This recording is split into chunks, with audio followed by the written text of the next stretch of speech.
মানুষের সৃষ্টি এক রহস্যময় যাত্রা। শুক্রাণু ও ডিম্বাণুর ক্ষুদ্র মিলন থেকে শুরু হয় একটি নতুন জীবনের গল্প। আধুনিক বিজ্ঞান এই প্রতিটি ধাপকে ব্যাখ্যা করে নিখুঁতভাবে, আর কোরআন 1400 বছর আগেই আমাদের জানিয়ে দিয়েছে এই বিস্ময়কর ধাপগুলো। আজ আমরা জানব কিভাবে মানুষ জন্ম নেয় বিজ্ঞানের আলোকে, আর সেই সত্য কিভাবে মিলে যায় আল্লাহর বাণীর সাথে। একজন পুরুষের শুক্রাণুর সংখ্যা প্রায় 15 থেকে 200 মিলিয়ন হয়ে থাকে প্রতি মিলিলিটারে। এর মধ্যে মাত্র কয়েকশো শুক্রাণু ফিলিপাইন টিউব পর্যন্ত পৌঁছায়। একটি মাত্র শুক্রাণু নারীর ডিম্বাণুর সাথে মিলিত হয়। একে বলা হয় ফার্টিলাইজেশন বা নিষেক। নিষেকের পর শুক্রাণু ও ডিম্বাণুর জিন একত্রিত হয়ে নতুন কোষ তৈরি করে, যাকে জাইগোট বলে। এই জাইগোটে থাকে 46টি ক্রোমোজোম, 23টি বাবার থেকে এবং 23টি মায়ের থেকে। এই ক্রোমোজোমই নির্ধারণ করে শিশুর লিঙ্গ, চেহারা, উচ্চতা, রং, এমনকি কিছু স্বভাবও।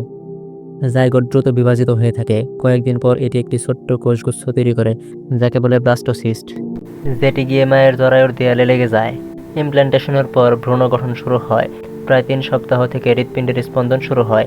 এই সময় ভ্রূণের 3টি স্তর তৈরি হয়, যেখান থেকে শরীরের সব অঙ্গ প্রত্যঙ্গ গঠন শুরু হয়।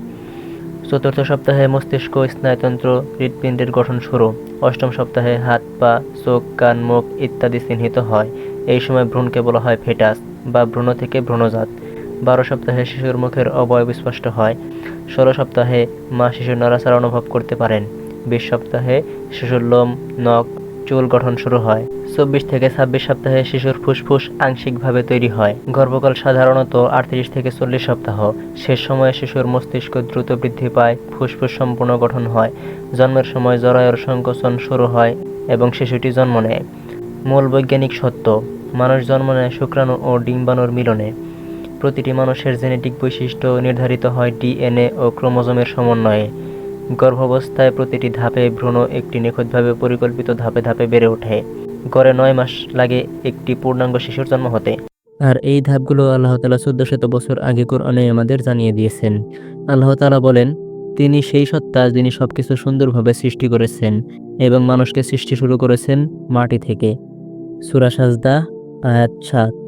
এই কথাটির একটি আধুনিক বৈজ্ঞানিক ব্যাখ্যা হতে পারে যে মানুষের শরীরের রাসায়নিক উপাদানগুলো পৃথিবীর মাটির উপাদানের মতোই, যেমন carbon, oxygen, hydrogen, nitrogen, calcium, iron ইত্যাদি। এইসব পৃথিবীর মাটিতেও প্রচুর পরিমাণে পাওয়া যায়। অর্থাৎ মানুষ যে পদার্থ দিয়ে তৈরি তার উৎস হলো এই পৃথিবী। আল্লাহ তাআলা বলেন, অবশ্যই আমি মানুষকে সৃষ্টি করেছি এক ফোঁটা শুক্রবিন্দু থেকে। সূরা নাহল আয়াত 4। কোরআনে নুতফা শব্দটিকে সাধারণত এক ফোঁটা শুক্রবিন্দু হিসাবে অনুবাদ করা হয়। বৈজ্ঞানিক দৃষ্টিকোণ থেকে এটি নিষিক্তকরণ বা ফার্টিলাইজেশন প্রক্রিয়াকে নির্দেশ করে। শুক্রাণু পুরুষ থেকে আসা অত্যন্ত ক্ষুদ্র একটি কোষ। ডিম্বাণু নারী থেকে আসা তুলনামূলকভাবে একটি বড় একটি কোষ। যখন দুটি কোষ মিলিত হয় তখন নিষিক্ত ডিম্বাণু গঠিত হয়। এই জাইগোট মানুষের জীবনের প্রথম কোষ।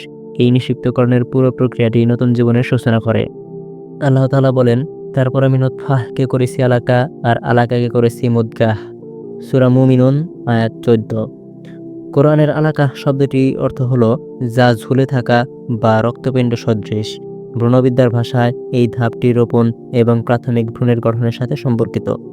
নিষিক্ত ডিম্বাণু বা জাইগোট বারবার বিভক্ত হতে থাকে এবং একটি ব্লাস্টোসিস্টে পরিণত হয়। এই ব্লাস্টোসিস্টটি জরায়ুর দেয়ালের সাথে আটকে যায় এবং ঝুলে থাকে। এই আটকে থাকার প্রক্রিয়াটি ইমপ্ল্যান্টেশন। এই সময়ে ভ্রূণটি অনেকটা রক্তপিণ্ডের মতো দেখায়। এই পর্যায়ে এর চারদিকে রক্তনালী তৈরি হয়, যা মায়ের রক্তের মাধ্যমে পুষ্টি গ্রহণ করে। আল্লাহ তাআলা বলেন, তারপর আলাকাকে করেছি মুদগাহ বা চিবানো মাংসখণ্ডের মতো। সূরা মুমিনুন আয়াত 14। কোরআনে মুদগাহ শব্দটি হলো চিবানো মাংসখণ্ডের টুকরা।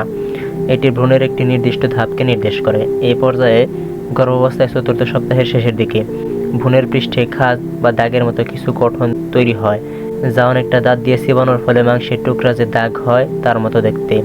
এই সময় ভ্রূণের অঙ্গ প্রত্যঙ্গ গঠনের প্রক্রিয়া শুরু হয়। বিভিন্ন টিস্যু স্তর থেকে স্নায়ুতন্ত্র, হৃৎপিণ্ড, পেশি এবং হাড়ের মতো গুরুত্বপূর্ণ অঙ্গের প্রাথমিক গঠন শুরু হতে থাকে। আল্লাহ তাআলা বলেন, তারপর মুদগাহকে করেছি হাড়, তারপর হাড়কে মাংস দ্বারা আচ্ছাদিত করেছি। সূরা মুমিনুন আয়াত 14। কোরআনের বর্ণনা অনুযায়ী মুদগাহ ধাপের পর প্রথমে হাড় গঠিত হয় এবং তারপর হাড় মাংস দ্বারা আবৃত করা হয়। অস্থির গঠন: ভ্রূণের 5ম থেকে 7ম সপ্তাহে তরুণাস্থি নামক নরম টিস্যু দিয়ে কঙ্কালের প্রাথমিক কাঠামো তৈরি হয়।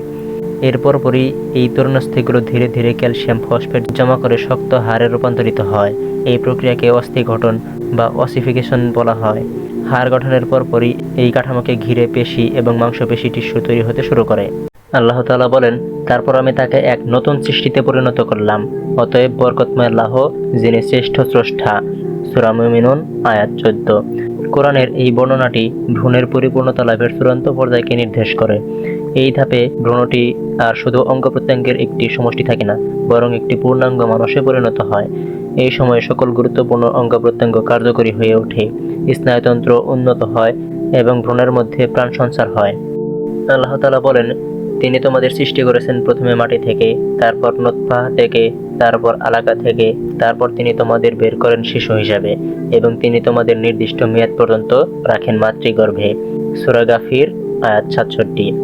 কোরআন বলে, মানুষকে নির্দিষ্ট মেয়াদ পর্যন্ত মাতৃগর্ভে রাখা হয়। আধুনিক চিকিৎসা বিজ্ঞান অনুযায়ী একটি সুস্থ মানব শিশুর জন্য গর্ভকালীন সময়কাল হলো প্রায় 38 থেকে 40 সপ্তাহ বা 9 মাস।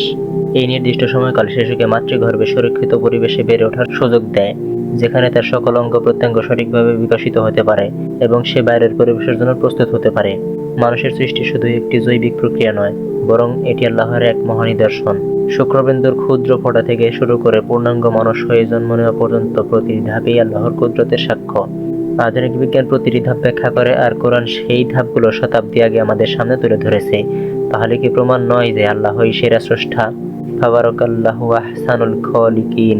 বরকতময় আল্লাহ, যিনি শ্রেষ্ঠ স্রষ্টা।